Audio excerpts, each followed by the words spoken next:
It looks like a very large penis with a Freddy face. Yeah.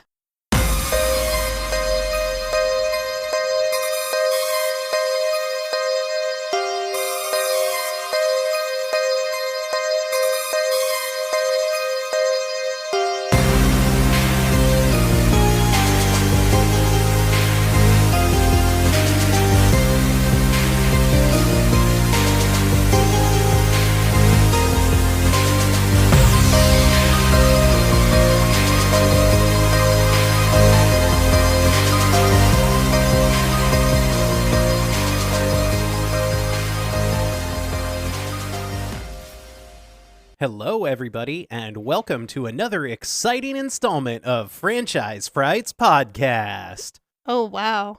I'm Cam. And I'm not as excited, Mandy. It's a radio show. Oh, okay. How are you? I'm good. We just ate the best supper ever. It was so good. It was so good. Do you want to tell them what we ate? Yeah. It was buffalo cauliflower with Mandy made an awesome slaw. And then we had rice and avocado. And I put radishes on mine. Yes. I'm going to put radishes on mine tomorrow. And then a little bit of ranch dressing. Yes. It was very good. It sounds very weird. Like when before we ate it, I was kind of like, I don't know how this is going to be. But I would eat it every fucking day. It was so good. So good. It was like something you'd get in one of those hipster restaurants for a lot of money. Yeah, except for they'd put a flower in it. Yeah. Like, here's a pansy. Don't call me that. What else? This comes out on the 3rd day of spring. Oh my. So happy spring to everybody. Yeah. And on the day this comes out, there's only 224 days left until Halloween. And when does everybody else out there start their horror movie Halloween countdown? I guarantee nobody starts as early as you do. Because I start mine halfway to Halloween. I start on May 1st. You spend half a year binging horror. May 1st. Oh, I guess it would be. Yeah. I think technically it's April 30th is the halfway. I was just thinking like October. So I was thinking the 1st. But you have to get all the way through it. Yes. Like how you're actually pregnant for 10 months, but people say you're pregnant for 9. Yeah, because it's 40 weeks. Yeah. Yeah. Trying to think, have we watched any horror recently? Oh, I watched The Enfield Haunting. It is available on Amazon Prime currently. Mm. It was very good. Yeah. Was that a documentary or a movie? 3-episode miniseries by Sky Television in the UK. So fictional, though? Yes. Okay. But it's I'm using air quotes, the true story of what happened in the case that The Conjuring 2 was based off of. Okay. And this time you didn't have to put up with the Warrens. Oh, darn. Instead, you had to put up with the SPR, which can be just as bad. What's the SPR? The Societal for Psychical Research. Oh. Or the Society for Psychical Research. I think I said the Societal. When you said it at first, I thought Sally Jesse Raphael for some reason. No. Even though it's not even the same initials. Nope. But she's hot, though. I think it's just the glasses. I think you could put sassy red glasses on anybody.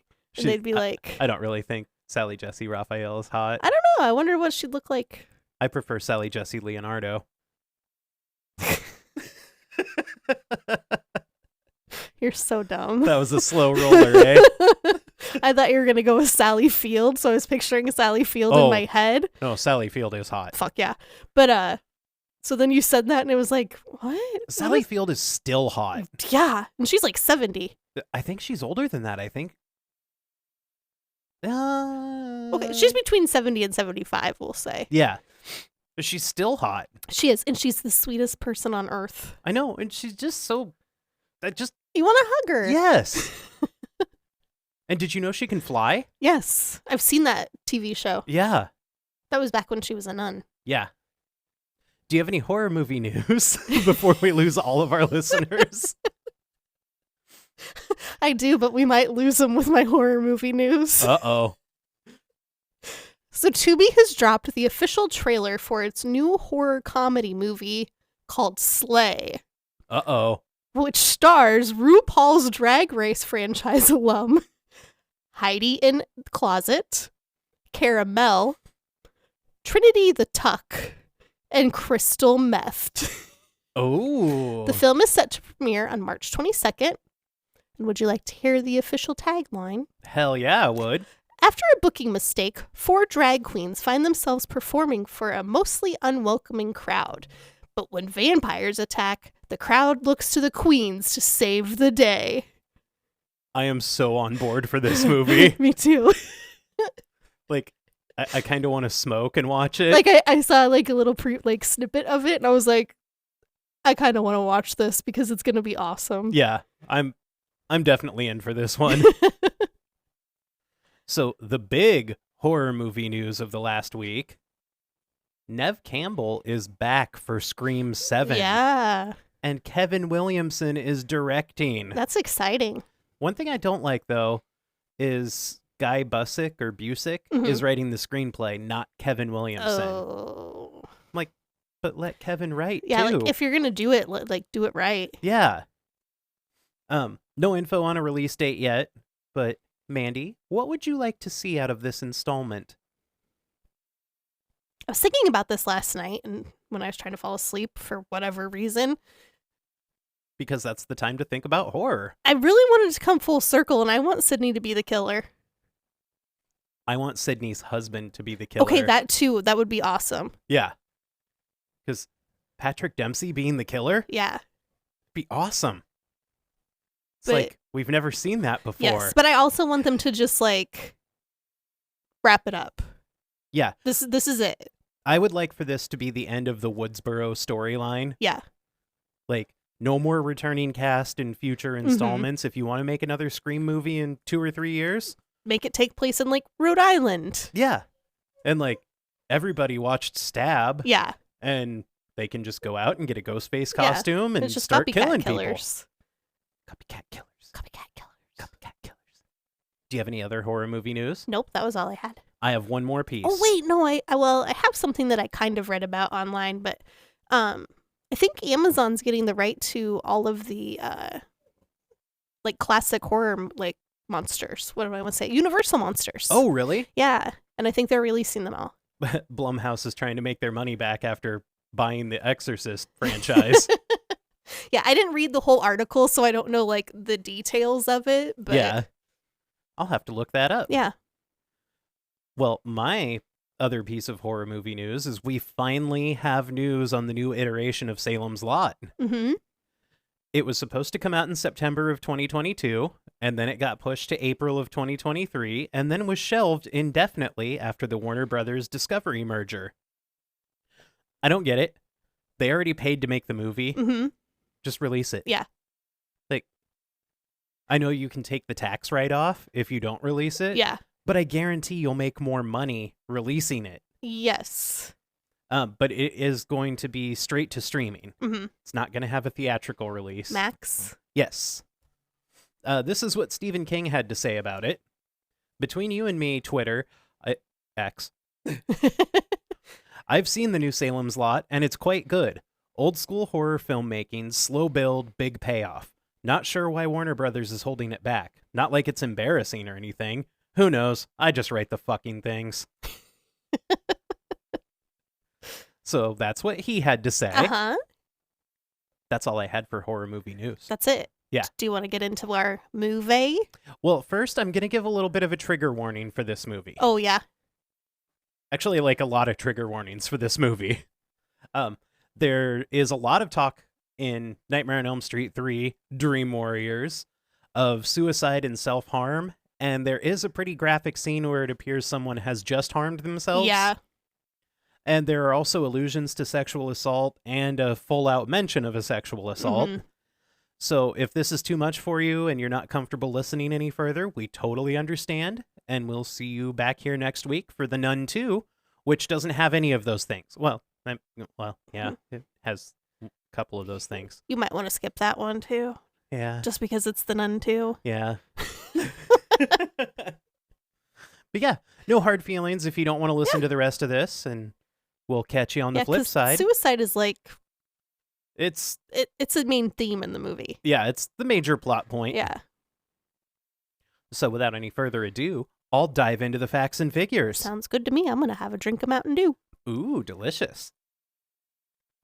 Nightmare on Elm Street 3 Dream Warriors was released on February 27th, 1987. It stars Heather Langenkamp, Patricia Arquette, Larry Fishburne, Priscilla Pointer, Craig Wasson, John Saxon, Dick Cavett, Zsa Zsa Gabor, and of course, Robert Englund. It was directed by Chuck Russell and written by Wes Craven, Bruce Wagner, Frank Darabont, and Chuck Russell. Yes, the same Frank Darabont who did The Walking Dead. Oh, I've never heard that name. Oh, really? Mm-mm. It was produced by Robert Shea and Wes Craven, with cinematography by Roy H. Wagner, music by Angelo Badalamenti. The production company was New Line Cinema, Heron Communications, and Smart Egg Pictures. It was distributed by New Line Cinema. It has a runtime of 96 minutes, a budget of $4.5 million, or $12.2 million today. That was a lot of money for a horror movie back in the late 80s.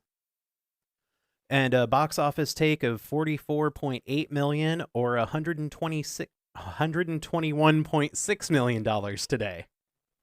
It has an IMDb score of 6.6 out of 10, and a Rotten Tomatoes score. I think this is the first time we've ever had this. Uh-huh. It was 68% audience and critics. That's weird. They tied. And that's also really close to the IMDb score. Very close. So I think everybody just kind of feels the same way about this movie. Apparently. The Rotten Tomatoes critics' consensus is as follows. A Nightmare on Elm Street 3 Dream Warriors offers an imaginative and surprisingly satisfying rebound for a franchise already starting to succumb to sequelitis. Sequelitis. I like that word, not word. This wordish. Do you have any reviewers' quotes? I do.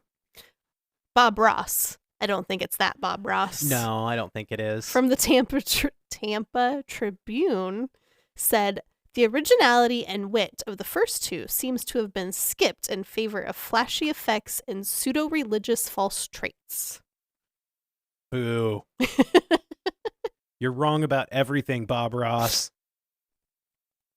Roger Ebert said, this is kind of a long one, but I liked it.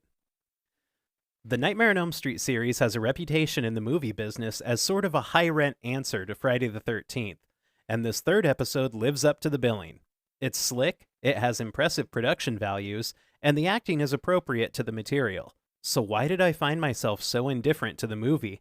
Maybe it's because it never generated any sympathy for the characters. This is filmmaking by numbers, without soul. Oh. But there are souls. Yeah. They're inside Freddy. Yeah. I would disagree with it. I would too. So like I had a hard time finding reviews on this. Oh yeah, I think I was on like the 5th page of Google. So I just have some general quotes from various writers. Okay. I don't really know who they are. I just found them. Well, if they say something bad, they don't deserve to be named. The acting is generally atrocious. Dick. It's the dumbest installment of the series. Dick. The film is crudely effective and several scenes are truly horrifying. Oh, that's okay. That's all. I have an unnamed staff writer for Variety. Variety? They didn't name their No. writer? Usually it's TV Guide who does that to us. But they said, debuting director Chuck Russell elicits poor performances from most of his thesps. Yeah, they abbreviated. Oh. Making it difficult to differentiate between the pick's comic relief and unintended howlers. Oh. So I don't think they liked the acting. I didn't think the acting was that bad. There were a few times where it was pretty rough, but I think you can just see through it, or see past it, Yeah. because it's so fun and good. What were your initial impressions of the movie? I didn't really have any because I don't think I've seen this one before. I know I made you watch it once. It must have been a long time ago because none of it seemed familiar when I did watch it. But I put it can't be as traumatizing as the second. And I like Patricia Arquette and Lawrence Fishburne, so There you go. I got that going for it. What about Craig Wasson? Who's that? Dr. Gordon. Oh, no. He looks like Bill Maher, He does. but not really. Yeah. He gives Bill Maher. Bill Maher mixed with Mr. Matthews. Oh, yeah. Good old Alan Matthews. Alan. I have a lot to say. My initial impression was the first time I saw this, it was on either HBO or Cinemax or Showtime during like a free preview weekend. Mm-hmm. And it was so long ago that we had the box, the cable box with the dial Oh on the my top of God. it. Yeah. Well, I saw in the TV guide that it was going to be on. And so I stayed up until 11:30 when my parents had fallen asleep, and I crept downstairs and watched it all by myself. And that was the first time I ever snuck out of my room and downstairs for the first time ever. And Yeah. it was also the first time I'd ever watched a horror movie alone. Oh, how old do you think you were? I don't know, maybe 8 or 9. Yeah. And I also said, I adore this movie. It adds a few problematic elements to the storyline going forward, but I wouldn't change it at all. And having Heather Langenkamp and John Saxon back in the series was fantastic. Mhm. And I like that creator Wes Craven's touches were noticeable in the movie. Yeah. Like, even though he didn't direct it, it felt like a Wes Craven Mhm. movie. Yeah, that's all I had to say about that. Okay. It was kind of a lot. That's all right. You like it. I love it. All right. So let's get into the plot rundown. Let's do it. Okay. So we open with a quote that says, "Sleep, those little slices of death, how I loathe them." Edgar Allan Poe. Great quote. Cameron feels the same. Except I haven't slept well for the last 2 nights ever since I watched this movie. Oh no. Oh boy. That's probably the problem. The score opens sounding much like a funeral procession. Yeah, it's creepy organ. Yeah, as credits begin to roll. We see a person dumping flour into a bowl and then mixing it. And then next they cut out articles of a newspaper, dip them in the nasty glue, and then stick them to what looks like a wall. The camera pans back and we see that it's Patricia Arquette making a paper house. Uh-huh. It's a pretty paper house. It is. And also, if anybody out there has any arts and crafts talent, if you make me one of these and send it to me, I'll love you forever. Okay. I want a 1428 Elm Street. Yeah. She begins to nod off and is trying to stay awake. So she blasts the radio, she takes a spoonful of coffee grounds, and she washes it down with some Diet Coke. Sanka and Diet Coke. Her mom comes into the room and turns down the music, and she scolds her for having it so loud and for still being awake. Patricia tells her mom that she was just staying up until she got home. Her mom puts her to bed, reminding her what her shrink said, that she needs to sleep. So you need sleep, Patricia. But Patricia tells her that she's been having those horrible dreams. But her mom wants to get boned, so she just tells Patricia to go to bed. Yeah, Kristen's mom really sucks. Yeah. Like, your kid's obviously going through mental health challenges, and all you can think about is getting stuffed by your drunk date. Yeah. Like, fuck her. Yeah. I mean, like, that's what she wants, but... Patricia drifts off to sleep while staring at her paper house that looks an awful lot like Nancy's house. Do, do, do, do. When Patricia wakes, it's light out.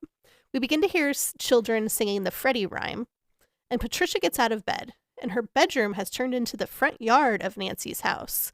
And it's dark again. The house is in shambles, and outside 5 or 6 kids are playing in the front yard. Patricia walks past the kids to the front door, and a little girl in a trike asks her what her name is. Patricia's name is Kirsten.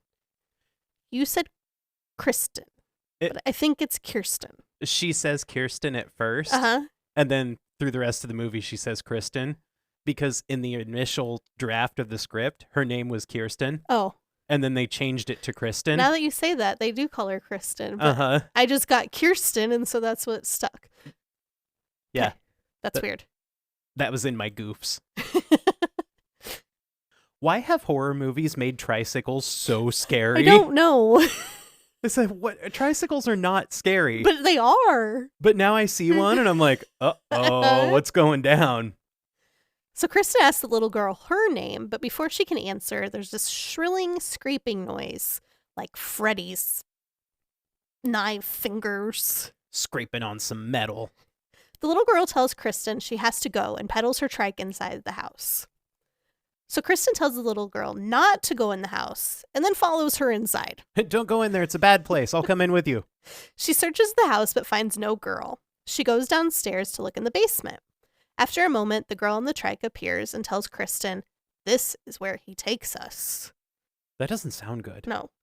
Fire ignites in the furnace, and inside Kristen sees bones and skulls, and the little girl tells her, "Freddy's home." Oh, like this opening sequence here, like this whole dream, it is exactly what every Nightmare on Elm Street movie should be. Yeah. It's surreal, it's dark, it's dirty. Mm-hmm. Like it just, oh, it's so perfect. So Kristen picks up the little girl and runs through the house screaming. It's pretty obviously that she's carrying a doll. Oh yeah. Yeah, it's it doesn't move. Yeah.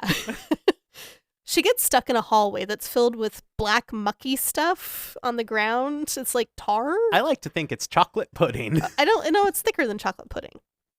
She can't move, and behind her we see Freddy pop out.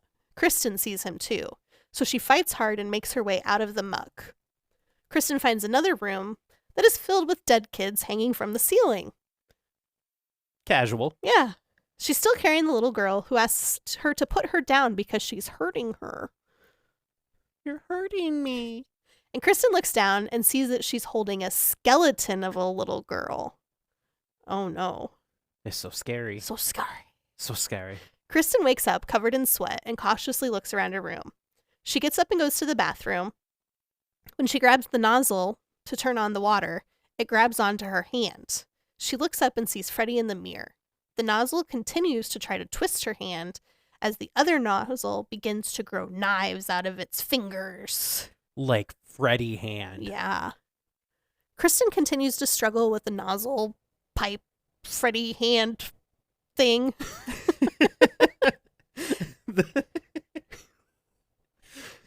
Yes. Yeah. I put nozzle pipe Freddy hands. I just like, oh, those sink handles turning into Freddy's hands. It's pretty cool. I liked it. Oh, I love it. So one of the fingers slices at her and blood sprays. Kristen's mom opens the door to the bathroom to find Kristen holding a piece of broken glass. Blood sprayed across the mirror and her wrist cut badly as Kristen falls to the ground. Uh-oh.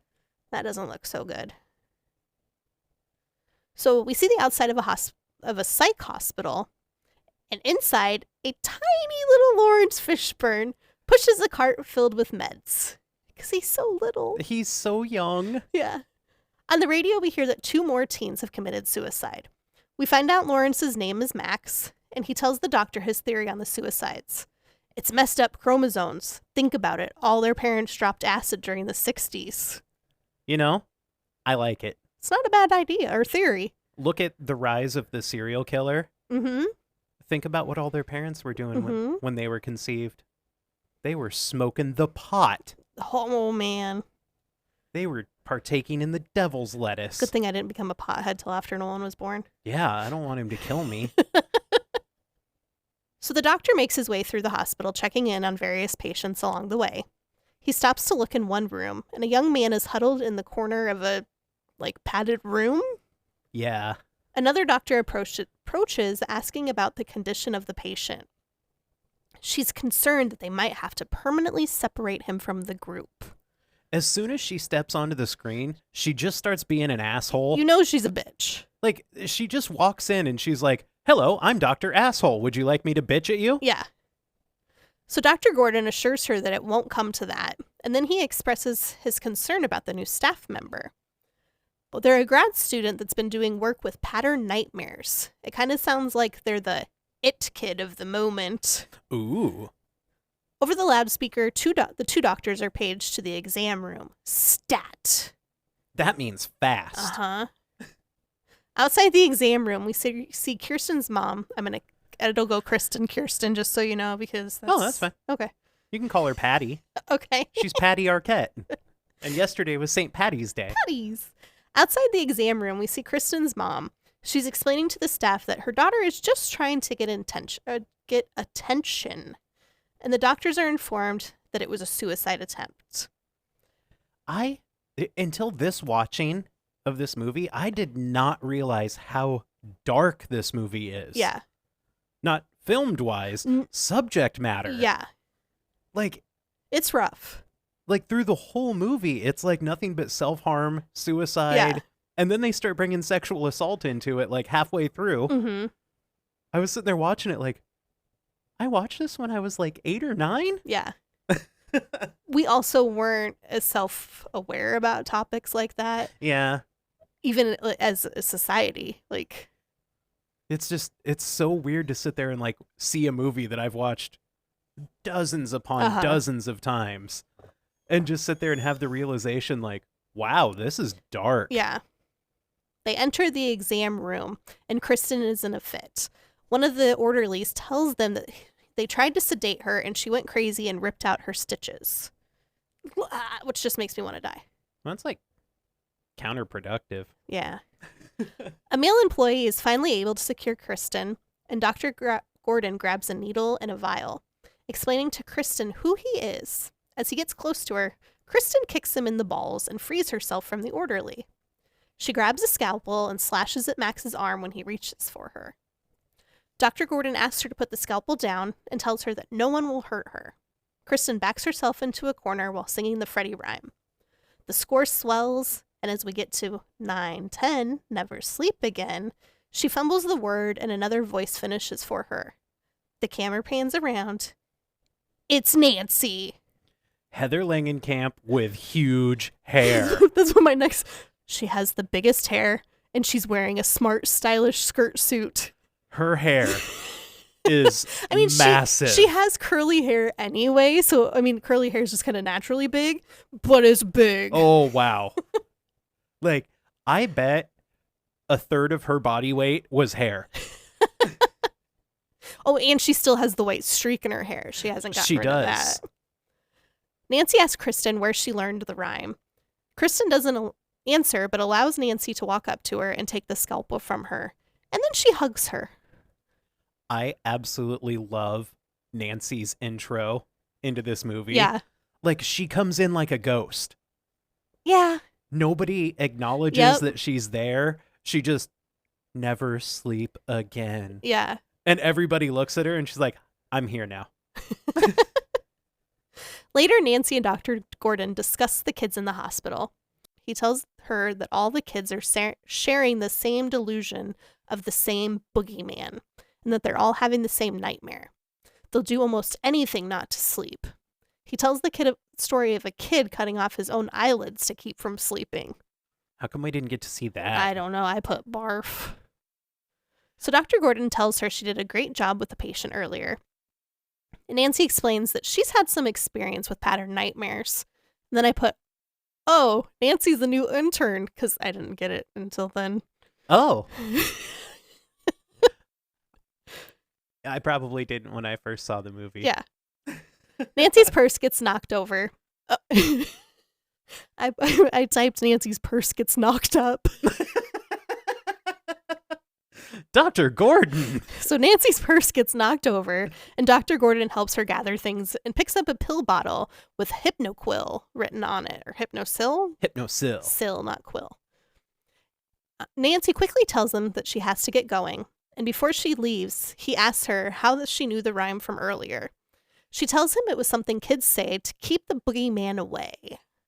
I hate the term boogeyman because every time I hear it, I just think, I'm your boogeyman, turn me on. Yeah, that's weird. Also, did you notice the couple that walked behind them before they sat down on the bench? No. Oh, God. The guy was wearing a sky blue suit and like white dress shoes. Ooh. And the lady was wearing like a salmon pink top and white pants and white high heels. Oh. They were so deliciously late 80s. And also, Dr. Gordon, I know you're a doctor. And so if you see a pill bottle, your natural reaction is, oh, I wonder what that is. Yeah. But if you're trying to help your new colleague pick up her things after her purse has fallen, don't look at the label on the medication. I probably would. That's rude. It is, but It's very invasive. I'm invasive.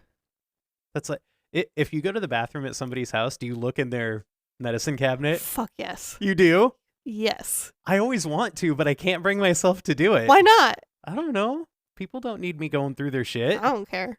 Like, I get so uncomfortable if somebody is like, can you get that thing out of my purse? I'm like, oh, I shouldn't be in there. Like a purse is a little bit different because it's like, I feel like a purse is a little more intimate than a medicine cabinet. But I guess a medicine cabinet's probably more intimate than a purse. Huh? Yeah. I don't know. I just like, I feel such guilt when I even like think of snooping in people's shit. I'm like, no, don't do that. Really? Yeah. It's like, sometimes the angel on my shoulder wins. Most of the time it doesn't. That's but odd. Dr. Gordon walks by a walkway and he sees a nun in white standing all alone. He looks away for a moment, and when he looks back, she's vanished. Where go? I don't know. Max gives Nancy a tour of the hospital and shows her to an empty office that she can use until hers is ready. They enter a patient's room where Max introduces Nancy to Philip, a sleepwalker, and he's a snarky teen. He is. I love Philip. Nancy comments on Philip's marionettes, and he jokes that they should be made out of wood, but they won't give him a knife. Ha, ha, ha. Because he might. Then he introduces her to Kincaid, the kid that we saw in the quiet room earlier. They leave the room, and Max warns Nancy that they seem like good kids, but they are a danger to themselves and to each other. Okay. And Max calls Kincaid Cool Breeze. How come nobody calls me that? I have literally asked people to call me Cool Breeze. No, I've never heard you say that before. Well, that's because I texted it to Matt and Aaron. One time. And you know what? Hey, you know what? It even works because you're bald. Yeah. It's like a cool breeze. Yeah. See, it just fits. Yeah. Cam, Cool Breeze. That's me. Yeah. I'm going to get you one of those like airbrush t-shirts that says that. Oh, I'd wear it. As the two walk past a bathroom, a teen walks out and the camera begins to follow him. He assists a nurse, and you can kind of tell that he's a little bit sweet on her, but one of the male orderlies enters and offers to escort her to wherever she's going. The camera pulls back to show a disappointed, is his name Jesse? Joey. Joey. And does it look like he has a teardrop tattoo? Yeah, I have a note on this. I wrote, why does he have a teardrop drawn on his face? Like, did he kill someone and this is his prison tat? But I don't remember seeing it later in the movie. He doesn't have it later in the movie. And then I was thinking, like, since he doesn't talk, do you think he draws how he's feeling on his face? Possibly. Or they were doing some sort of exercise. Yeah. But yeah, like, I was just sitting there, I'm like, why does he have a I know. teardrop on his face? And then I was like, oh, he doesn't speak, so maybe Makes sense. maybe he could just be like, look, I'm down. Mm-hmm. Nancy interviews Kristen's mom as she fills out some paperwork. And her mom's being a piece of shit. And she explains to Nancy that her daughter is odd and she has spent thousands on therapy. They kind of spat a bit, and Kristen's mom isn't taking the situation very seriously, but Nancy is. Nancy offers to go to Kristen's room and grab some of her things. After her mother had them packed up. Yeah. And then she yells at Teresa, the staff lady. She's not very cool. She's a bitchy McBitcherstein. Nancy enters Kristen's bedroom and sees Kristen's paper dollhouse that looks just like her old house. Dr. Gordon sits in front of a computer, and I put Googling, but it's not Googling because it's... What I love is he's looking this stuff up. Uh-huh.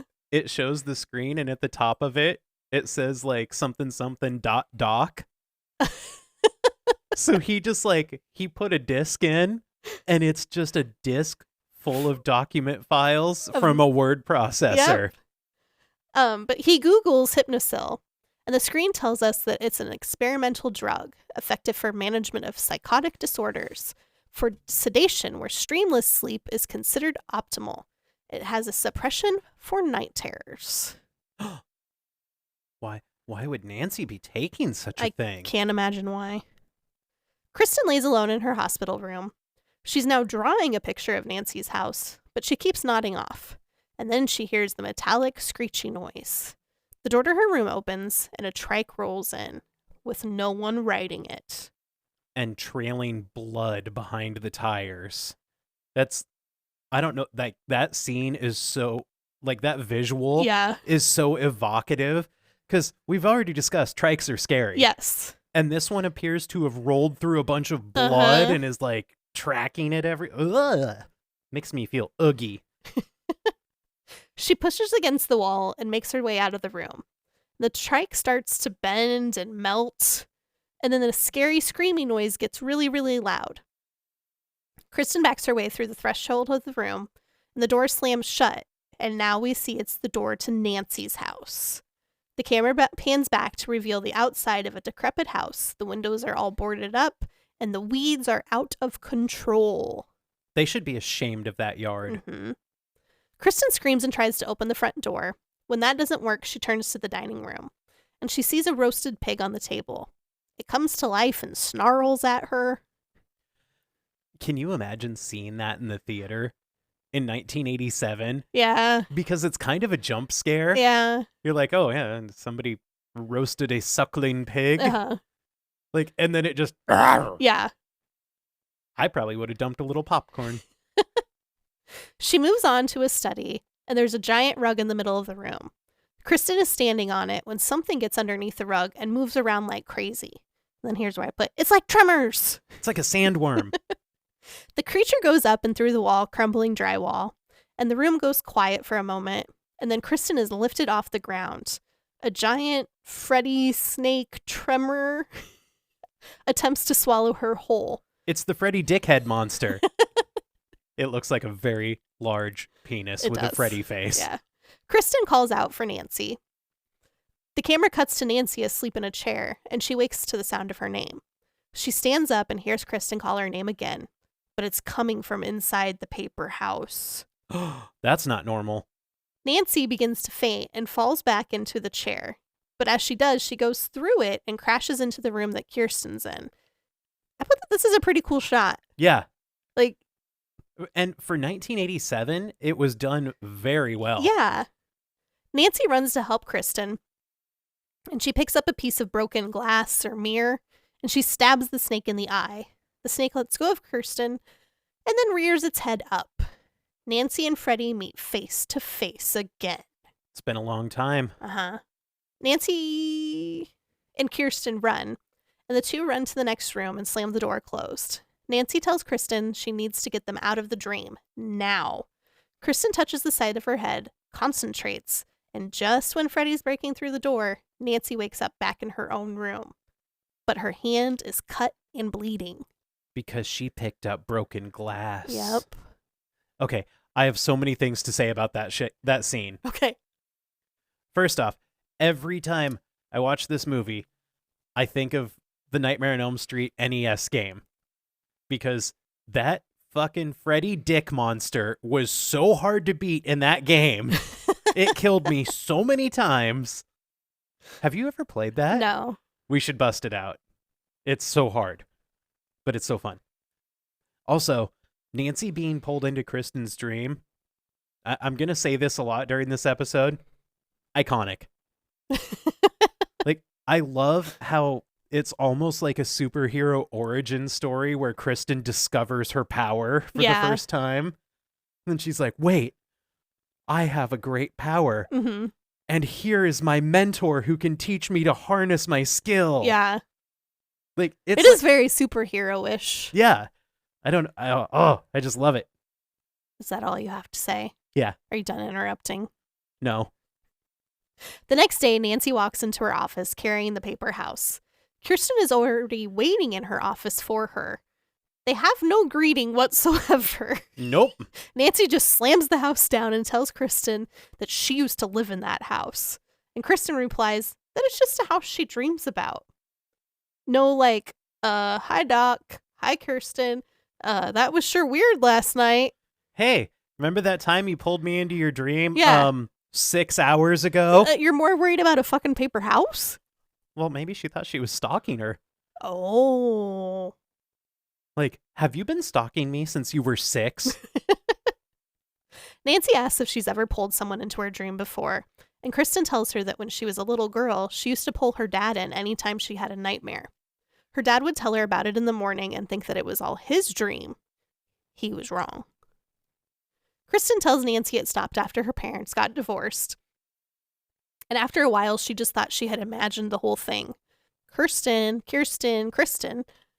asks Nancy if the guy from her dreams is real, and Nancy replies, "Oh, he's real." Kind of. He used to be. Yeah. The kids in the hospital have a group session with the 2 doctors and Nancy. Straight talk only in this room. I like that. I want to write it on the wall because we talk here. Oh, I want it above our microphones. okay. Or it just says straight talk only in this room. Okay. I'll make it for us. I love you. Dr. Gordon asks the kids to introduce themselves. We already know Philip and Kincaid and Kristen. Wheel is nope, not his name's not Wheel. I'm leaving that in. I'm leaving that in. Will is a boy in a wheelchair. And then there's Jennifer, the girl who's going to be an actress. Joey, the kid who used to debate but doesn't talk now and has a teardrop tattoo. Not anymore. That's so yesterday. And Taryn, the bad girl, who says she's there because it's better than juvie, but she's also going through some pretty strange shit. Mm-hmm. Yeah. Philip speaks up and says that the docs think they're all having a mild form of mass hysteria, but how did they all dream about the same guy before they ever met? It's a good question, Philip. Riddle me that one, doctors. Yeah. But Dr. Sims tells him that they'll never get better until they recognize their dreams for what they are. And Nancy asks her what she thinks the dreams are, and Dr. Sims replies, the byproducts of guilt, psychological scars, stemming from moral conflicts, and overt sexuality.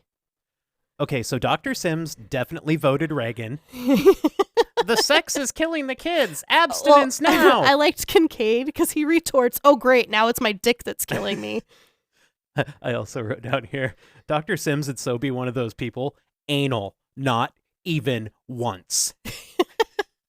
Or maybe that's like a way to get around it. No, because that's a perversion. Yeah, it's true. That night, Will, Joey, and Taryn are hanging out. They're playing like D&D or something along the lines. Yeah, like a Kmart version. Yeah. Taryn gives up and heads back to her room, and Max comes in and tells the boys it's time for lights out. He helps Will into bed and then turns the light off and leaves. Once he's out of the room, Will tells Joey it's his turn to take the first shift. Joey complies, and Will tells him, one whimper and you wake me up. And Will looks like a totally different person without his glasses. He does. He takes his glasses off, and if he hadn't spoken, I would have been like, wait, is that like his stand-in? It's a total she's all that. Nancy and Dr. Gordon go out to dinner together, and he asks her about her family. Nancy tells him that her mom died in her sleep. I like that she said that. She definitely didn't get pulled through the window of our old house by the boogeyman who taunted me. Or melt into the bed. Yeah. And then after that, things with her dad were just different. In the form of a question, Nancy basically tells Dr. Gordon that the kids are in real physical danger from their dreams. And then they argue whether or not Hypnosil is a good idea for the kids. Dr. Gordon argues that dream deprivation is serious, and Nancy tells him that she knows what the kids are going through. She used to be like them. And despite her best efforts, Dr. Gordon ultimately says no to the Hypnosil. When they're sitting there talking, Nancy angrily pulls her chopsticks out of the little paper sheath, Uh-huh. and it looks like she's going to stab him. I'm like, you are not making a very strong case for putting these kids on Hypnocil right now. Yeah.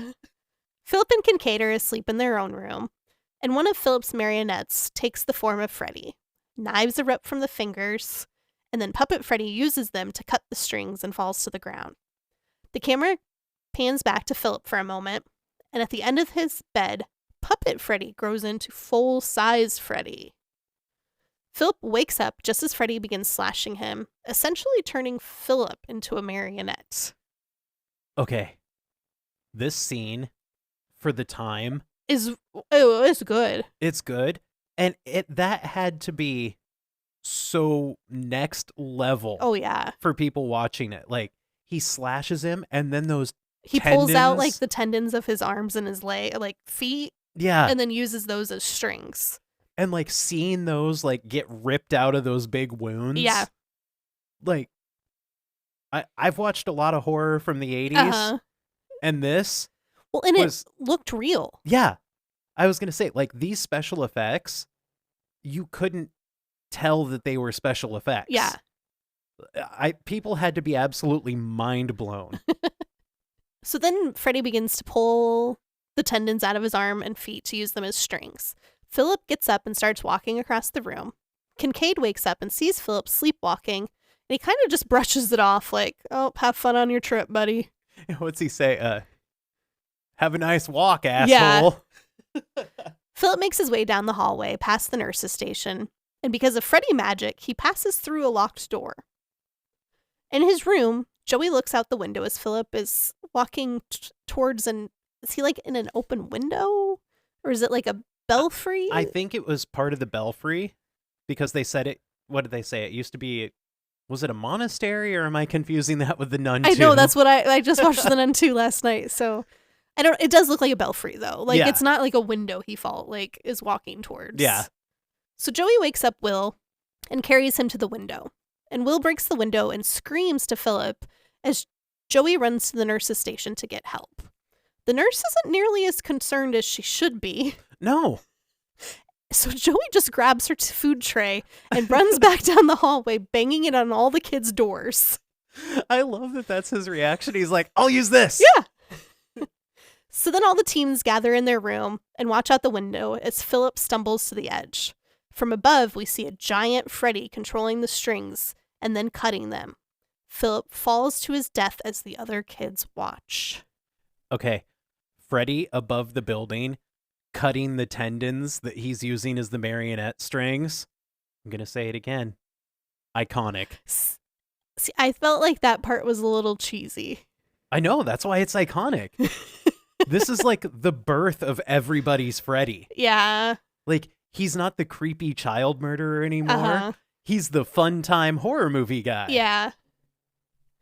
The next day at group, the kids work through their feelings about Philip's death. They start to bicker, and Kristen tells them that this is exactly what he wants, to turn them against each other and make them weak.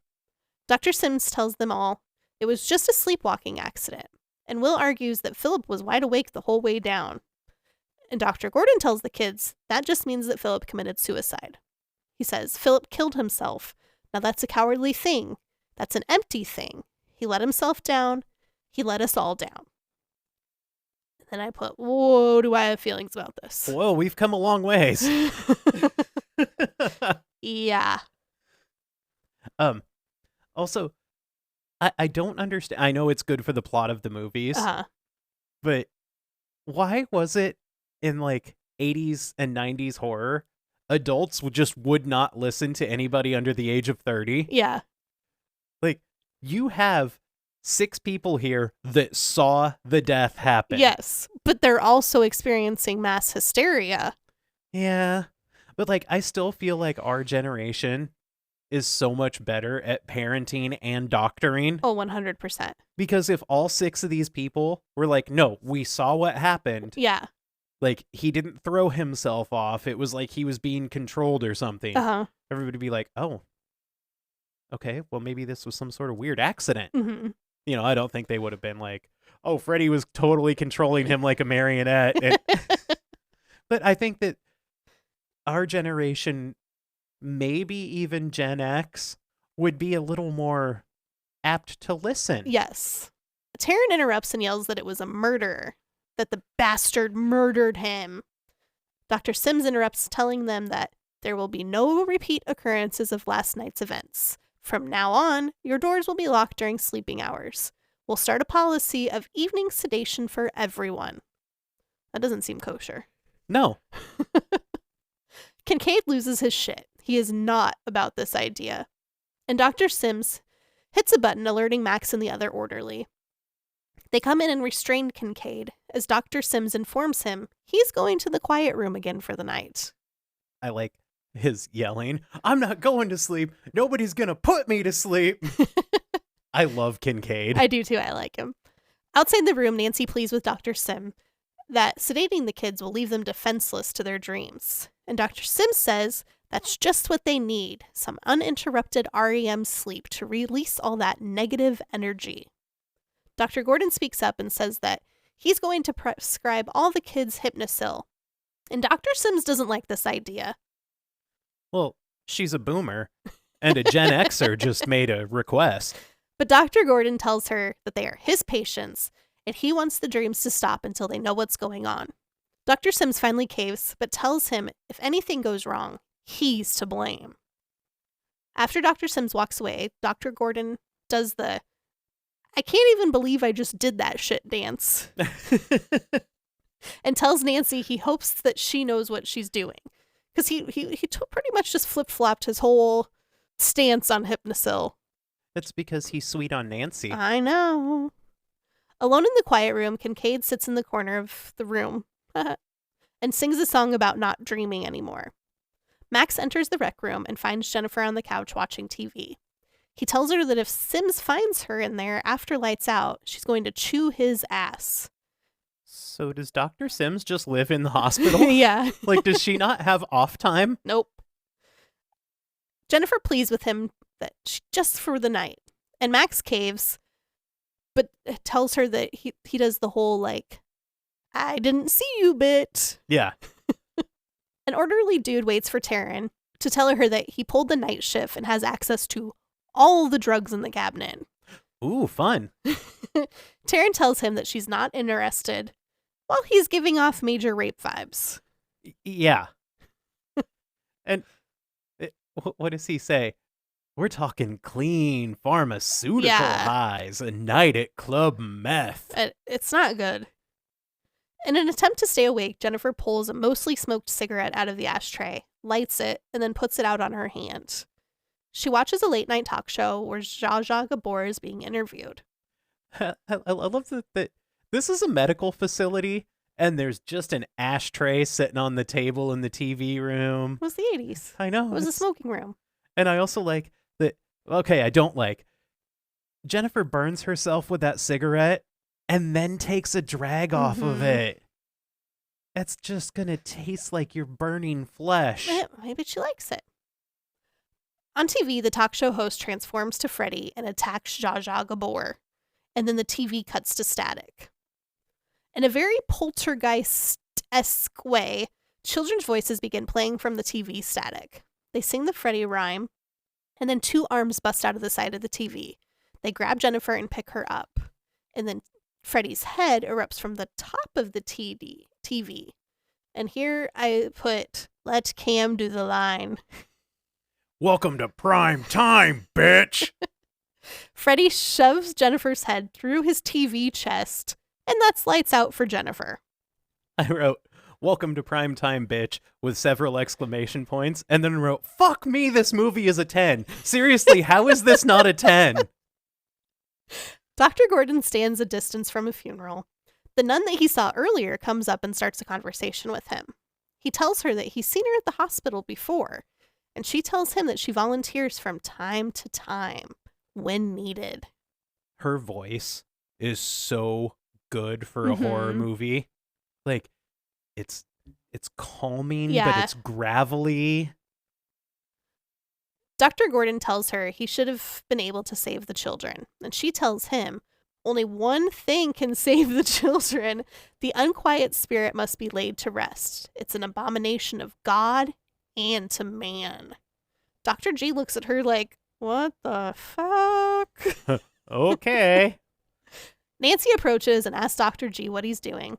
He tells her he was just talking to, and then he motions to where the nun was, who is no longer standing there.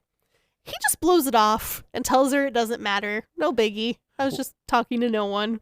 Well, he was probably really thrown off, and then he turned and looked at Nancy and was like, what the fuck is she wearing? She's wearing like a crocheted cloak. Yeah. And a huge hat, like she's going to the fucking Kentucky Derby. Well, because that's what you wore to funerals in the 80s. You had to have hats on. Crocheted cloaks and I mean, that hat, the brim on that hat is like the wingspan of an American bald eagle.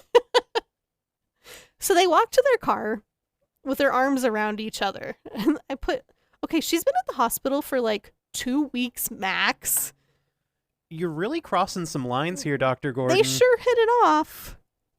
Nancy and Dr. G finish up eating fireside at her place. Dr. G gets all pensive and questions what's going on and why he can't help the kids. And Nancy's like, about that, you might be ready for the truth now. The next morning, the group meets. Well, what's left of them anyway. And Nancy tells the kids she knows who's trying to kill them. They don't believe her until she begins describing him. He wears a brown, dirty hat. His face is horribly burnt. He has fingers for knives on his right hand. Fingers for knives. He has knives for fingers on his right hand. And then Nancy goes on to tell them about what happened 6 years ago. And all about Freddie and how they're paying for their parents' sins. They are the last children of Elm Street. Which should be a really stupid plot line, but it works. I have issues. It works. I don't have like a ton of issues, but there's some issues. Now, the one big issue I have is how could anybody that worked at the hospital think that Jennifer's death was a suicide? Did she just decide she was going to take a running leap at a TV and manage to get enough force To smash her head through it? Yeah. Yeah. Those TV screens, Or thick. they were no joke. Yeah. And they really thought she just took off running across the room and took a flying header into the TV. I guess I didn't really think about that, but yeah. Guys, let's think about things if we're going to be doctors. Yeah. Nancy tells them that Kristen's dream polling is the key to winning. And Kristen tells her she doesn't even know how to do it. And Nancy pleads with Kristen to at least give it a try. And she agrees. Oh, that was such a good noise. Oh, that was awesome. I'm drinking non-alcoholic beer. Dr. G leads the group in hypnosis. They all close their eyes and look like they're about to fall asleep. But then all wake up immediately. Kristen apologizes for not being able to take them in there. And Nancy tells her it's okay, they can try again later. Dr. G pulls Nancy aside and tells her he was willing to give it a try once, but now she might have to face reality. Joey sees the nurse he likes walking down the hall, and she motions for him to follow. She leads him to an empty room and begins telling him how much she likes him. Ooh. Back in the other room, Dr. G plays with is that called a Newton's cradle? Yes. Yes! Nancy asks him if they can try the hypnosis again, and he objects. But as he does, the balls from the toy begin floating through the air. They all realize they're already in a dream. Which is a pretty rad reveal. Because, they're just sitting there, they're like, oh, man, I can't believe this didn't work. Yeah. And then it just goes on. Well, and I like that they did it with him, because he's the one that would need convincing. Yeah. I don't know why, but the group hypnosis scene where, they're all sitting there and they're watching the pendulum go back and forth, it gives me talk to me vibes. Oh, yeah. I don't know why. But, as it was going, I was like, why is this making me want to watch Talk to Me? I don't know. Dr. Gordon isn't convinced until Will stands up and walks. They all go through what special talent they have while dreaming. Kristen can do flips. Kincaid squashes a metal chair. Taryn is all badass with leather and a mohawk. In Will's dreams, he's Harry Potter. Kristen just took some gymnastics lessons. Kincaid just did some roids. Taryn had a makeover. Uh-huh. I think Will wins. Yeah. That's not my scene, but he has powers. Yeah. Back in the other room, the nurse gets undressed. And of course, she's not wearing a bra, but she does have some nice boobs. She does. They're winners. Yeah. She pretty much tackles Joey onto the bed and starts to kiss him. Joey starts to struggle, and their mouths part, and it looks like she's bit down on his tongue and is pulling it out of his mouth. Uh-huh.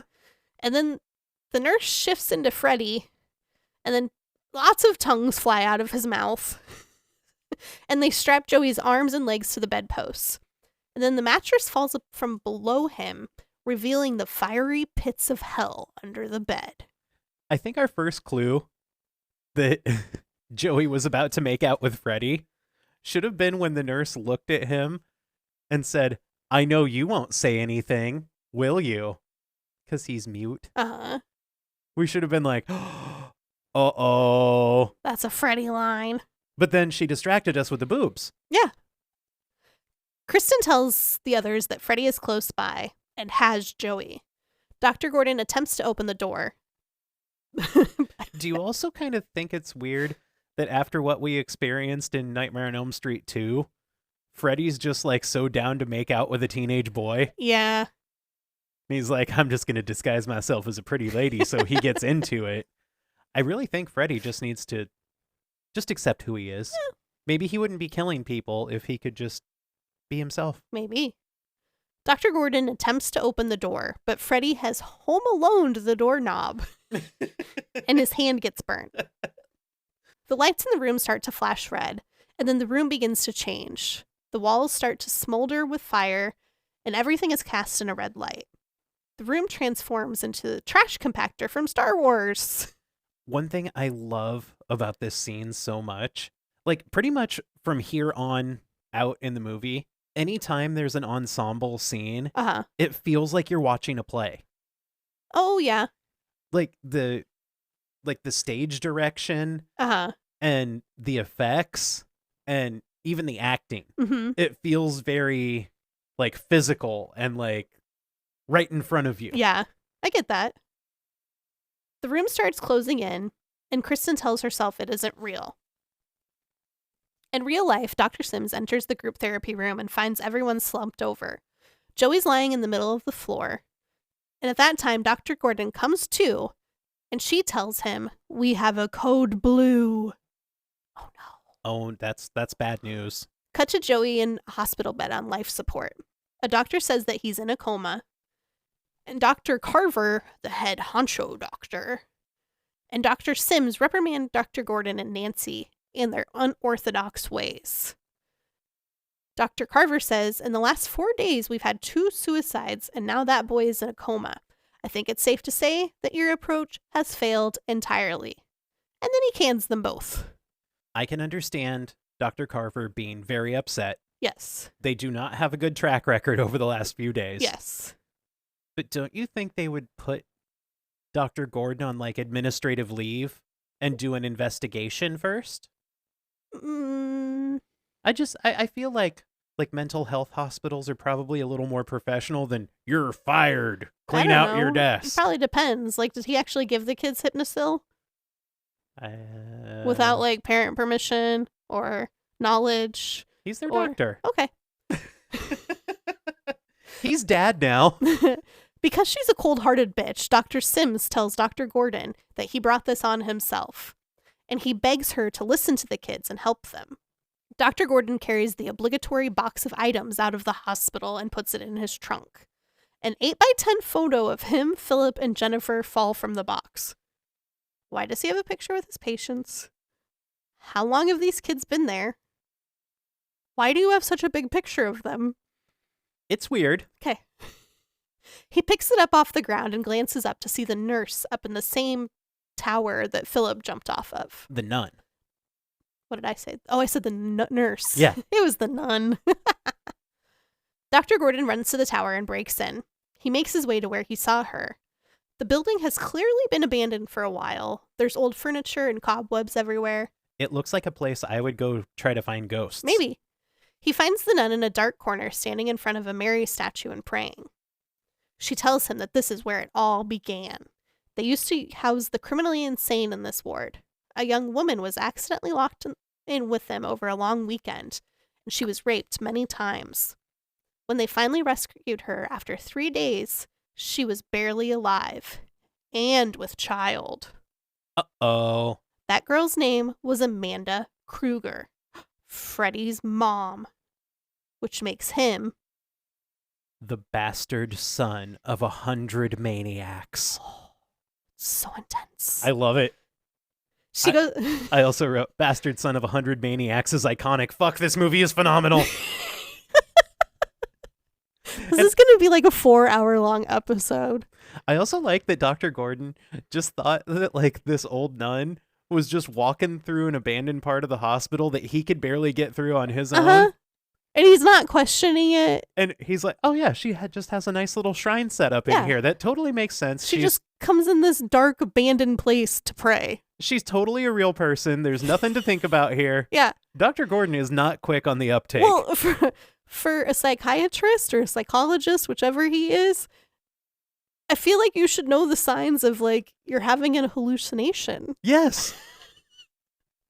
So the nun goes on to say that some people think that he was murdered, but a body was never found.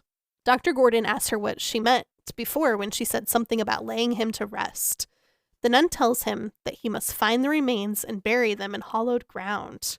And then I put, but I've seen this episode of Supernatural, because they're always getting bones and burying them. They are. The nun warns him that if his only faith is science, it may be him that is laid to rest. And then she disappears again. And he's like, oh, that nun. Nancy sits beside Joey. Frustrated, she urges Freddie to let him go.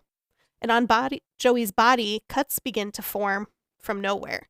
They look like they spell something, and soon we see, "Come and get him, bitch," cut into his chest. Lovely homage to The Exorcist here, too. The words just appearing on his skin. Oh.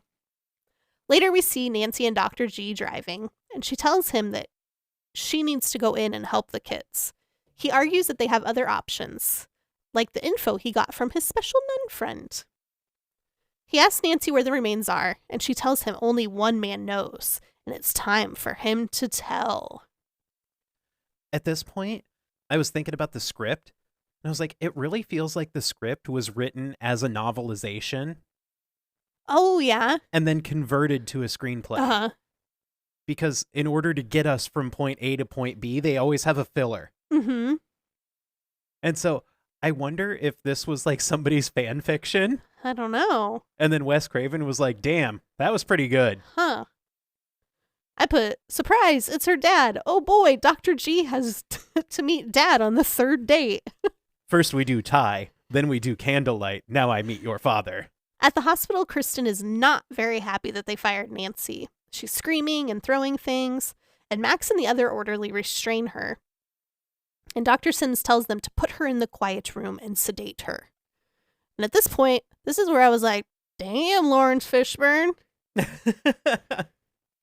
Like, he's all skinny, and he's wearing that, like, scrub top, and, like... And he's still got some guns I on know. him. He looks pretty good. What was his name on Pee-wee's Playhouse? Oh, I have no idea. Wasn't it like Randy the Cowboy Mailman or something like that? Something similar to that. Nancy and Dr. Gordon enter the Little Nemo, the town bar. Nancy finds her dad alone and drunk. It's clear they haven't seen each other in a long time. And Nancy tells him that Freddie is back, and he can help stop him if he tells them where the remains are. Dad tells her he's already lost too much, and he's done with all of this, and essentially says, fuck off, but don't stay gone so long next time. It's apparent that he has been fired as the sheriff of the town, as he is now wearing a security guard uniform. Uh-huh. The first thing he says to her is, my baby come to see her daddy. Yeah. Ugh. Uh-huh. If he talked to me like that, I would have just turned around and walked away. I would have been like, I don't know. We'll find somebody else. Yeah. Dr. Gordon gets a page from the hospital. He calls back and Taryn answers and tells him that Sims sedated Kristen and put her in the quiet room. They make a plan that Nancy is going to go to the hospital and help the kids, while Dr. Gordon is going to find the remains. After Nancy leaves, Dr. Gordon owns her dad. He throws his table and pushes him up against a support beam, and then tells him they're going to go on a scavenger hunt. And I love how he begins that, because drunk daddy looked at him and he was like, I don't believe I met you, friend. Uh-huh. And then he comes back up. He's like, I'm Dr. Neil Gordon. There, now we've met. Uh-huh. He's so badass. And then the next time we see him, he's such a fucking awkward dork. The sheriff pulls up in front of a church, and Dr. Gordon tells him he'll only be a minute, while grabbing the sheriff's bottle of liquor out of his hand. He dumps out the contents on his way into the church and fills it up with holy water. He finds a cross hanging over a, gate type thing. It's above all the prayer candles. Yeah. And he grabs it and shoves it into his coat. A hand grabs him, but it's just a priest who just saw him trying to steal a cross. Now, if that isn't instant hell, I'm not sure what is. I just stole a crucifix from a Catholic church. He offers the priest his ID and tells him that he'll bring it back. I love that he was just so badass in the bar. And now he's like, oh, sorry, I was stealing your crucifix. Here, have my license. I'll be back. Nancy arrives at the hospital and begs Max to let her see Kristen. He won't allow it, but he does let her say goodbye to the other kids. She finds them in the TV room and whisks them all away into their last group therapy session. Straight talk only in here, guys. Yep. Mr. Nancy's dad, because I didn't remember his name, and Dr. G pull up to an auto salvage that Mr. Nancy's dad has a key to. And then they switch positions in the car, which I think is really weird. Because Dr. Gordon didn't want drunk daddy to take off. And yeah, but he doesn't question it. I got out to unlock the thing and I came back and you moved into my seat. Well, I think he was probably like, fuck, he's on to me. He knew I was going to leave. I don't know. Mr. Nancy's dad tells Dr. Gordon that the remains are somewhere deep in the yard. Back at the hospital, Nancy explains to the other kids, which is down to Will, Taryn, and Kincaid, what the situation is. She tells them that she's going to go in and fight Freddy, and that it'd be great if they came, but no one is required. But they all agree they want to help. Nancy puts them all under hypnosis, and in her cell, we see Kristen fall asleep at the same time. They all wake up together in Kristen's padded room, and she's so happy to see them all. Nancy reminds them that they all need to stay together. Upon saying this, Freddy's fingers start slashing through the padded room. Feathers or stuffing start flying everywhere, and Kristen is separated from the group. There's a shot of bright light, and Kristen wakes up in her own bedroom at home. It's the same as the first night. Mom comes in, tucks her into bed. Kristen explains to her mom that she had a bad dream and she really doesn't want to be alone. Her mom tells her that she has company downstairs. She's standing in the doorway when she's pulled out of view. Her company is Freddy. I said, where's the fucking bourbon? He steps into the room after cutting Mom's head off. And Mom's head yells, God damn it, Kristen, you ruin everything. Every time I bring a man home, you spoil it. I think Kristen has some mommy issues. Yeah. But Freddy is wearing a nice tux as he attacks Kristen. They did promotional pictures of Patricia Arquette, Heather Langenkamp, and Freddy, and he's wearing his tux and he has his arms around them. It's so good. But Kristen's in a dream and she can do her special gymnastics. She flips over Freddy to get away and crashes through a window. And the window drops her into Nancy's old house. Another white flash and the camera is with Taryn. She's in the house too, but now she's all punked out. She can hear Kristen screaming for Nancy. She walks down a hallway that turns into a back alley. At the end of the alley, an entrance to Jake's bar appears. Taryn doesn't seem interested in this place and turns around to leave. But now there's a brick wall behind her. Like where she came from. Yes. And it says, Taryn Hearts Freddy, written on it. Taryn arms herself with knives and makes her way towards the bar.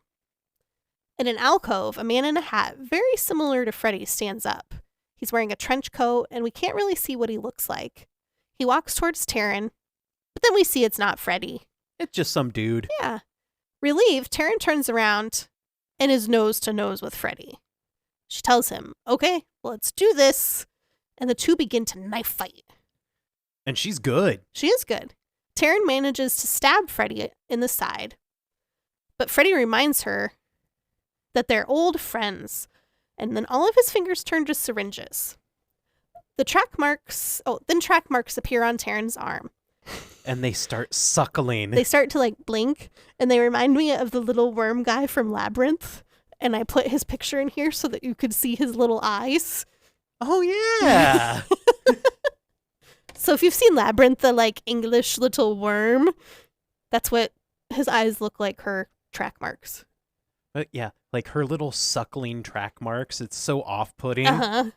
Freddy pushes Taryn up against the wall and impales her with all of the needles at the same time.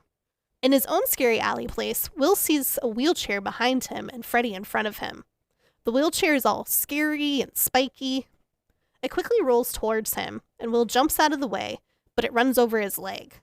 The chair turns around next to Freddy, and then it starts thundering towards Will again. But he remembers his D&D, and he tells himself that he's a dungeon master or something of the sorts. His body begins to levitate, the chair going under him, and he starts to shoot magic lightning out of his fingers towards Freddy. It stuns Freddy for a moment, but then Will gets too close and Freddy grabs him and tells him he doesn't believe in fairy tales. And then he stabs him in the chest while holding him in the air. I love that Freddy gets his quips. This is first Freddy. Yeah. This is the birth Yeah. of the icon of Freddy Krueger. Kristen makes her way through an empty house. Or through the empty house. It's 1408. 1428. I was close. She yells out for the others. Nancy manages to find her, and the two celebrate. But they hear weird noises coming from the other side of the wall. A chunk of the wall falls, and they find Kincaid on the other side. Kincaid's ready to fight, and he calls Freddy out. He tells him he's a pussy for fighting a mute kid. And then when nothing happens, Kincaid starts feeling pretty sure of himself. Krueger! Pussy! And then they all turn around to see an iron door suspended in air. It looks scary, and I probably wouldn't open it, but they do. The inside is bathed in red light and smoke. Yeah, I definitely wouldn't go in. I wrote here, there's a spiral staircase going down to Freddy Hell, and Mandy would just nope out of this dream right now. Yeah. She'd be like, no, not about this spiral staircase. There's no way I could walk down that spiral staircase. No, because it's all open. Uh-huh. You would just be like, all right, guys, I'm going to wake up now. Have fun getting Joey. Yeah. They all look inside, and it's a huge spiral staircase. They decide this is it, and they all make their way down. Back at the salvage yard, Mr. Nancy's dad and Dr. G find the red Cadillac where they hid the remains. Dad watches on while Dr. G tries to open the trunk. While he's distracted, Dad tries to take off in the truck, but Dr. G was smart and grabbed the keys. Dad tells him that he already did his part. He said he'd help him find the remains, and he did. And Dr. G was like, oh no, you got work to do. You're about to attend a funeral. And then throws a shovel at him. One that's long overdue. In the dream, the trio reach the bottom of the stairs. They're standing on a little ledge, and below them it appears to be Freddy's house. Lair, home. It looks like a boiler room, and there's a lot of kids' bikes. I definitely feel like this is where they got the inspiration for the demon thing in Insidious, though. Oh, yeah. Because, they go into his little lair, and, he's up there sharpening his claws on his little wheel. They find Joey still tied up above the pits of hell, and we hear Freddy's knives scrape, and he comes from around a corner. One of the group yells at him to let Freddy go, and Freddy replies, your wish is my command. The tongue strap holding one of Joey's arms cuts loose. Nancy runs down a pipe to get to Joey. She catches him just as the last tongue starts to let go. Kristen does a flying front flip off the ledge and lands onto Freddy. While Freddy is distracted with Kristen, Kincaid helps Nancy, and they manage to pull Joey up. Freddy has Kristen cornered, but Kincaid pulls a pipe out of the wall and hits Freddy with it. It doesn't faze Freddy very much. And he grabs Kincaid by the throat and begins to choke him while lifting him off the ground. Okay, so in Kincaid's dreams, he's Mr. Super Badass. He, Why is he wearing bobby socks? he reminds me of Mr. T. Yeah. But without all the, like, cool jewelry. But yeah, no jewelry, but, like, that's who he's, like, trying to be. But why is he wearing bobby socks? I don't know. Nancy grabs a piece of rebar and drives it through Freddy's midsection. Freddy looks stunned for a moment, but pulls the rebar back out, licks the blood from it. Ugh. He's strong. He is. Nancy tells Kristen that he's stronger than ever, and he tells them that the souls of the children give him strength. He pulls apart his sweater, revealing his torso and the faces of screaming children within it. Pretty cool. A quick cut to Dr. G and Dad digging a hole in the salvage yard. Quick cut back to Freddy and the kids. He gets a strange look and then disappears, dropping Kincaid onto the ground. Back at the yard, they continue digging, but Dad hears a sound. They stop and listen, and then all around them, the cars come to life. Lights are flashing, engines are revving, wipers are wiping. A stack of cars falls onto their truck, trapping them. Dad yells to Dr. G to bury the thing, and Dr. G reaches for the bag of remains, but a skeleton hand grabs his own. Now we get Clash of the Titans, Freddy. A full skeleton walks towards the doctor. Dad looks on and says, I killed you once before, you son of a bitch. So the skeleton comes at him, and they fight for a moment before he picks Dad up and throws him. And Dad is impaled by a huge... It's a fin on a Cadillac. Is that what it is? Yeah. I thought it was like a shard of glass, but that makes sense too. And then Dad dies pretty quickly. The skeleton turns its attention toward Dr. Gordon, using the shovel to knock him out and knock him into the grave. The skeleton throws like 3 shovels worth of dirt onto him, throws his hands in the air in victory, and then collapses back into a pile of bones. I literally LOL'd here because I threw 3 shovel loads of dirt on him. He's buried. He had other shit to do. And then he's like so excited. He's celebrating. I like that this scene showed that Freddy's connected to his body still. Yeah. And I also like that it shows that he's not, like, capable of being omnipresent. Oh, yeah. Like, he had to leave the dream world to go to the real world. And then he leaves the real world to go back into the dream. And so, like, I'll get to it more in the next scene. He has weaknesses. Yeah.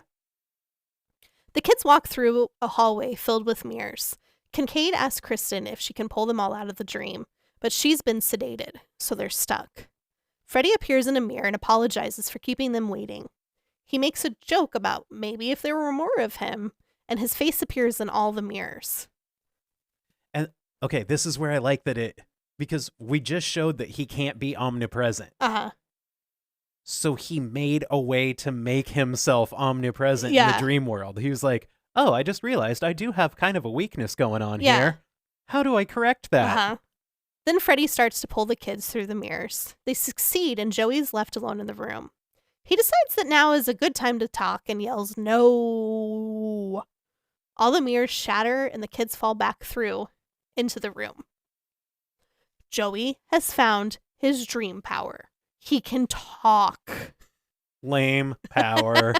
They all celebrate, and they breathe a sigh of relief. Freddy is gone. What? And Nancy's the one that's like, oh, yes, it's over. Yeah. Why would you think that this was it? Like, oh, man, those mirrors that he was in shattered. He's definitely dead for good. Nancy hears someone call her name, and her dad floats down surrounded by sparkly fireflies. Oh. He tells her that he's crossed over, but wanted to tell her how much he loved her and that he was sorry. The two embrace and forgive each other, and then Dad's arm turns into Freddy's and gashes Nancy. And then the rest of Dad turns into Freddy. I like that we think we're getting a total what the fuck ending to the movie. Uh-huh. Like, really? Freddy just went down like a bitch like that? Uh-huh. And, oh, now her dad's coming and she gets to make peace with drunk daddy. At that point, I was like, what the fuck? Yeah, you think you're getting this total what the fuck ending, and then all of a sudden it's like, oh, by the way, this is a Nightmare on Elm Street movie. Yeah. Freddy says die while fingering Nancy's guts. He's like, what do you call I'm just gonna let you keep digging this hole. I don't know what you want to call it. He's like, he's got his hand in there, and then he's like, He's finagling. I don't know. Finagling sounds worse than fingering.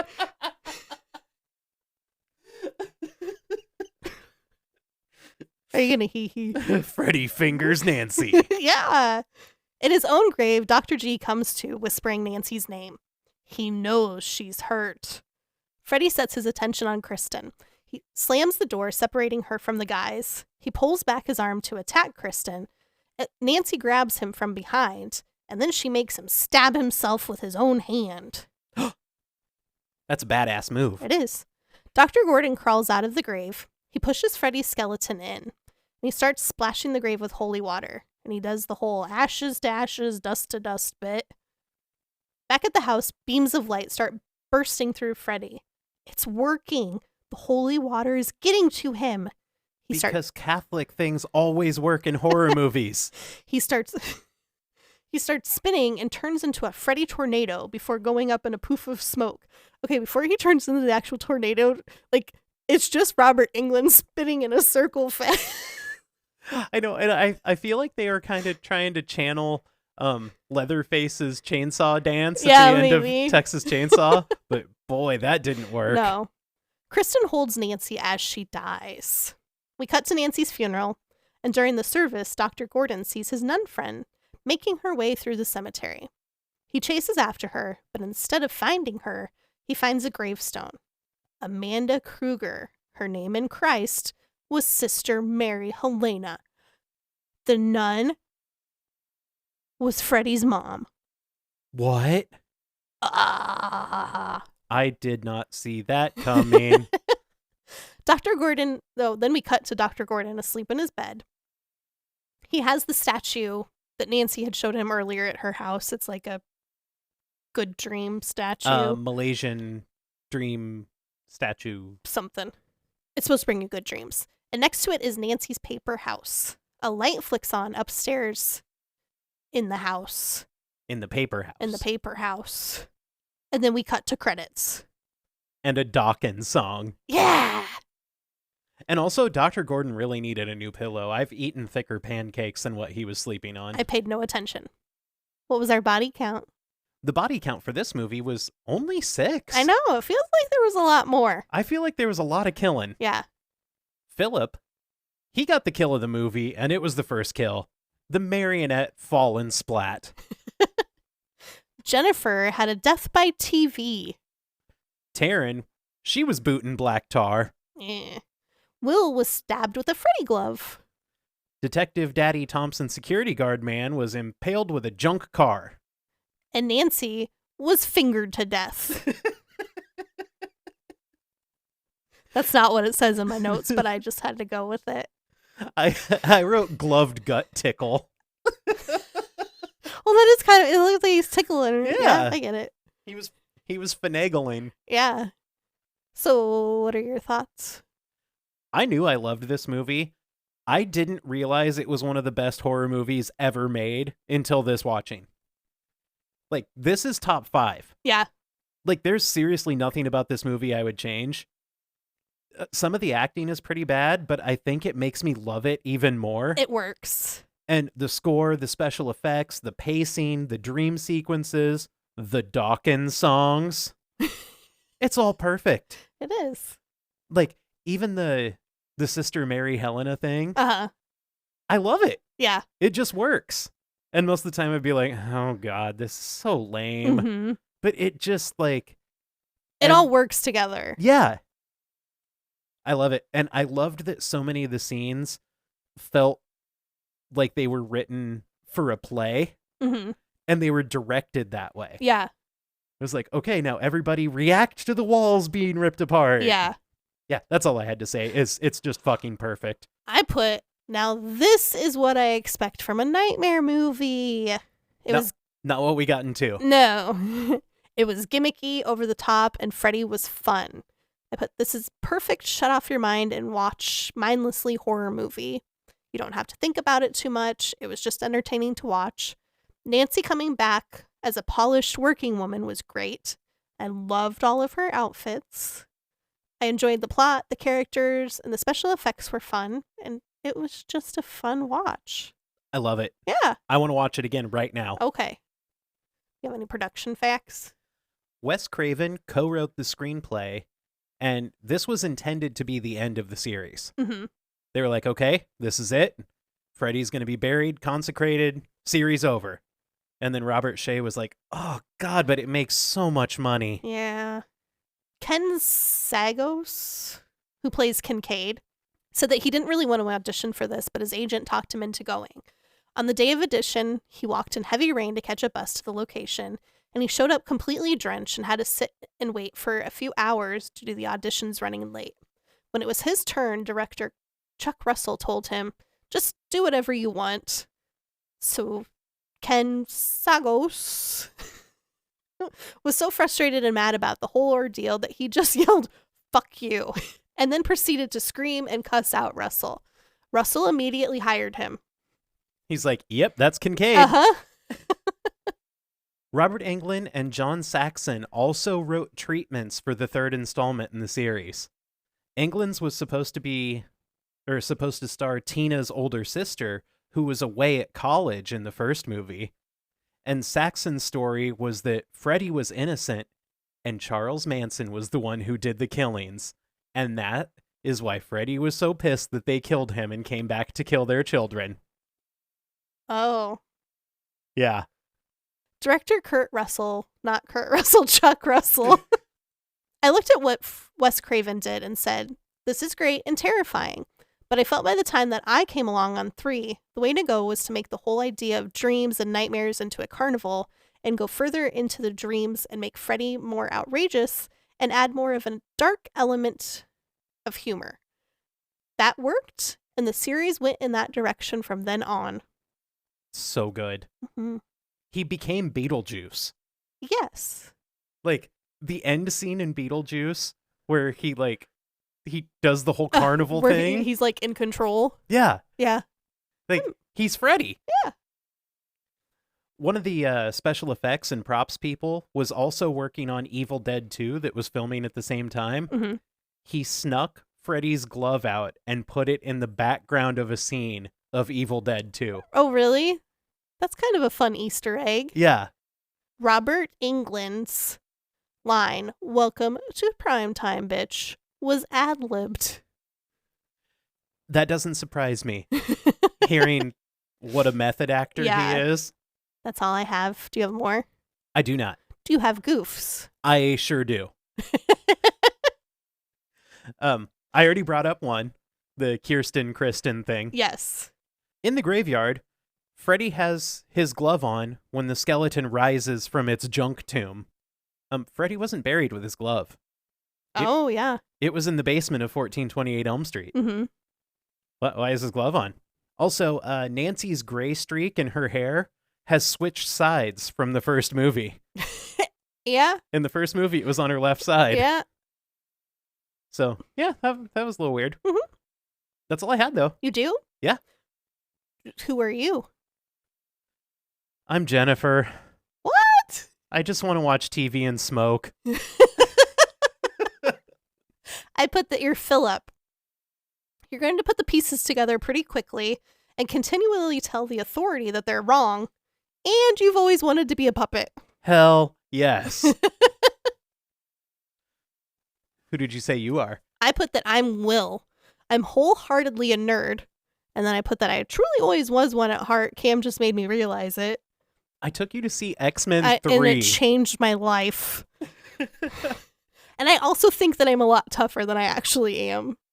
I said that you're Dr. Gordon because you would totally be a badass to drunk daddy security guard and then go into the church and be a total dork.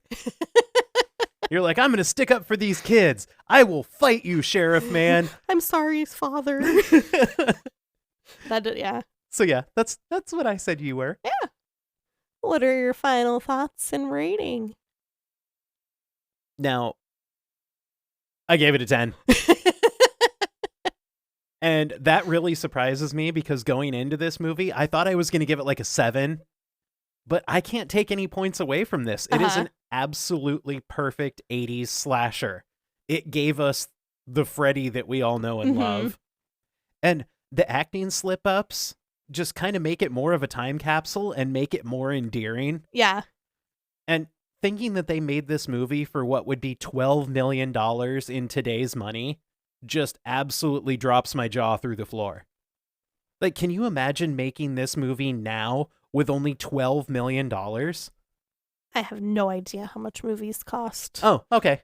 Well, I don't think it could be done Yeah. as well as this was. It's stellar. It's incredible. It's add any superlative that you want in here. Mhm. It's just, oh, I love it. It's a 10. I gave it a 9. It's a 9.5 out of 10. I honestly had no real complaints with this movie. It was everything I wanted it to be. I liked the storyline. They made me feel a slight connection to all the characters. Like, I actually cared about them. I liked all the gimmicky special effects they used for kills. It just felt like a quintessential nightmare movie. Freddy becomes the Freddy that we know and love. Oh, and then in 4, he just steps it up. He's so good. We got Nancy back.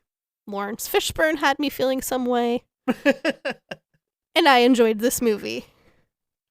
I'm so glad you liked it. We can watch it every weekend now. No, I don't know that I want to watch it every weekend, but I was surprised. Yeah, 9.5 out of 10 on a second sequel. Yeah, That's good. I don't know if anybody's going to beat that this round. I don't think so. So is that all we have to say about that? That's all I got to say. All right. Well, if you want to hear more of what we have to say, you can check us out on the social media. On Facebook, Instagram, and Blue Sky, you can do that at Franchise Frights Pod. On X and Snapchat, you can find us at FFrightsPod. Or make it easy on yourself. Go to the website, franchisefrightspodcast.com. Make sure you come back next Thursday because we're going to talk about The Nun 2. Oh boy. Oh boy. Weregoat and all. Uh-huh. So I guess until next Thursday, Remember, they always come back.